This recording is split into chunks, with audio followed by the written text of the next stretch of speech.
জলপাইগুড়ির পাহাড়পুরে নির্মিত হাইকোর্ট সার্কিট বেঞ্চের স্থায়ী ভবনে এদিন থেকেই আনুষ্ঠানিকভাবে শুরু হল বিচার প্রক্রিয়া। গত ১৭ জানুয়ারি এই ভবনের উদ্বোধন হয়েছিল। বুধবার সেই ভবনে প্রথমবার বসল বেঞ্চ, যা ঐতিহাসিক মুহূর্ত হিসেবে দেখছেন আইনজীবী মহল। এদিন উপস্থিত ছিলেন হাইকোর্টের প্রধান বিচারপতি সুজয় পাল, বিচারপতি পার্থসারথী সেন, বিচারপতি শম্পা সরকার এবং বিচারপতি শুভ্রা ঘোষ। ডিভিশন বেঞ্চে বসেন প্রধান বিচারপতি সুজয় পাল ও বিচারপতি পার্থসারথী সেন।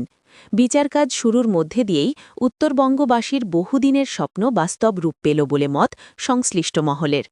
এই উপলক্ষে জলপাইগুড়ি সার্কিট বেঞ্চ বার অ্যাসোসিয়েশনের পক্ষ থেকে প্রধান বিচারপতিকে সংবর্ধনা জানানো হয়। অনুষ্ঠানে আইনজীবী, প্রশাসনিক আধিকারিক ও বিচার বিভাগের প্রতিনিধিরা উপস্থিত ছিলেন। হাইকোর্ট বার অ্যাসোসিয়েশনের সভাপতি কমল কৃষ্ণ ব্যানার্জি বলেন, স্থায়ী ভবনে বিচারকাজ শুরু হওয়া আইনজীবী ও সাধারণ মানুষের জন্য অত্যন্ত গুরুত্বপূর্ণ পদক্ষেপ। এতে উত্তরবঙ্গের মানুষ দ্রুত ও সহজে ন্যায় বিচার পাবেন।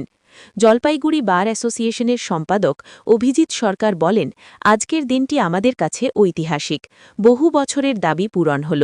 এতে আইনজীবীদের কাজের সুযোগ যেমন বাড়বে, তেমনি সাধারণ মানুষের ভোগান্তিও অনেকটাই কমবে।